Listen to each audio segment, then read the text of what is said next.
Savez-vous que selon une étude publiée en 2024, 56% des DRH envisagent de quitter leur entreprise? Ce chiffre paraît tout à fait surprenant et plutôt massif. Il est lié au fait que les DRH aujourd'hui sont sous une tension maximum, à la fois parce qu'ils doivent réaliser les tâches classiques du DRH entre recrutement, gestion des collaborateurs, formation, lien avec les instances du personnel, et qu'ils doivent dans le même temps, de plus en plus souvent, s'occuper des transformations massives que connaissent les entreprises. Dans cette vidéo, je voudrais répondre à une question simple. Au fond, quel est le rôle de la ou du DRH dans le processus de transformation de son entreprise?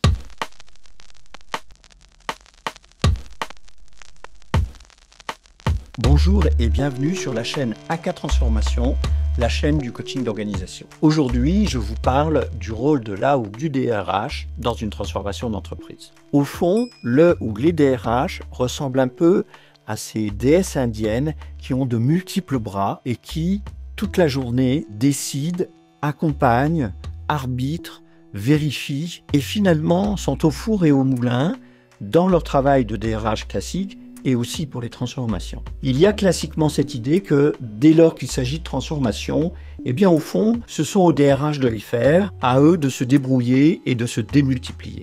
Pour ce qui me concerne, je m'inscris totalement en faux avec cette idée. Je considère que ce processus rend le travail des DRH dans les transformations épuisante et en grande partie inopérante. En effet, au risque de vous surprendre, je considère que le ou la DRH ne doit faire que deux choses dans un processus de transformation.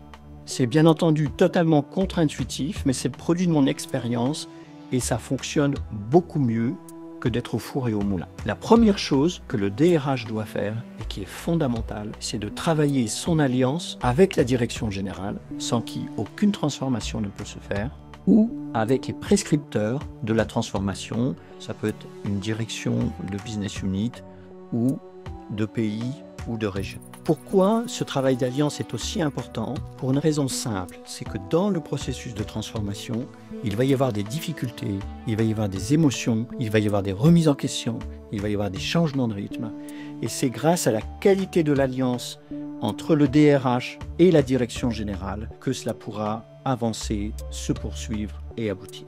La qualité de l'alliance est le garant de la sécurité de l'accompagnement et c'est ce qui va permettre finalement d'éviter les enlisements ou les transformations accompagnées en cours de route. Le DRH a impérativement besoin, lorsqu'il est aux manettes d'une grande transformation, de savoir qu'il a un binôme solide et qu'il a le feu vert, le soutien de son DG. Et la deuxième chose, qui est en miroir et en parallèle et qui va permettre l'accompagnement, c'est que le DRH doit se focaliser sur le cadre de la transformation et non pas sur les processus de transformation. Il doit porter son attention à 2-3 éléments clés qui feront la différence et qui feront la transformation. Le premier, dans ce cadre de transformation, c'est de créer une équipe mixte avec à la fois des acteurs de la transformation interne, qui peuvent être des coachs, qui peuvent être des responsables RH, qui peuvent même être des opérationnels, et puis des coachs externes qui, eux, vont apporter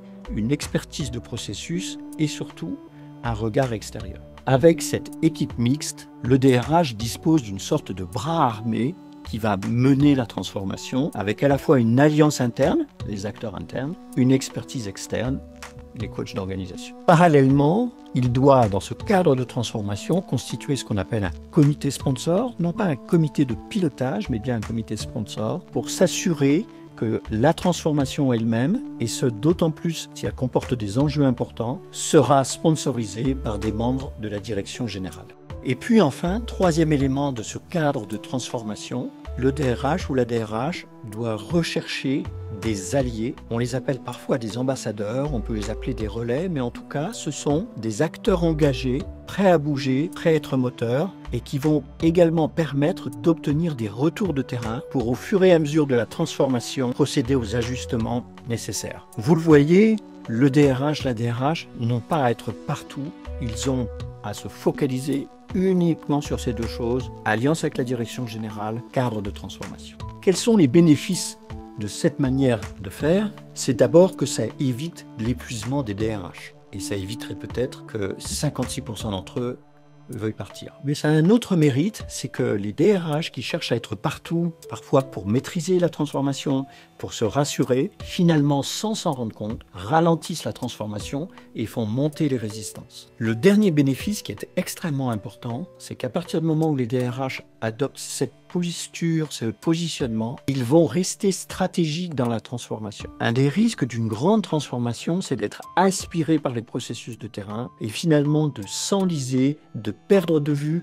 les choses essentielles et au bout du compte, de ne pas obtenir les résultats attendus. Rester stratégique, c'est aussi pouvoir pivoter, comme disent les startups aujourd'hui, c'est aussi pouvoir ajuster la trajectoire, c'est aussi pouvoir changer la rythme, c'est aussi pouvoir ajuster les moyens ou mobiliser des acteurs qu'on n'avait pas mobilisés initialement. Donc on le voit bien, cette manière de fonctionner me permet de rester stratégique, de ne pas faire monter la résistance, de trouver les bons leviers et à la fin d'obtenir des transformations réussies avec des résultats beaucoup plus rapides, avec beaucoup moins d'efforts. Vous le comprendrez en regardant cette vidéo, il est important pour les DRH, si vous êtes DRH, et pour les accompagnants, de ne pas se tromper de chemin, de ne pas se tromper de combat, de ne pas être un DRH omniprésent, omnipotent, et d'être un DRH stratège de la transformation d'entreprise.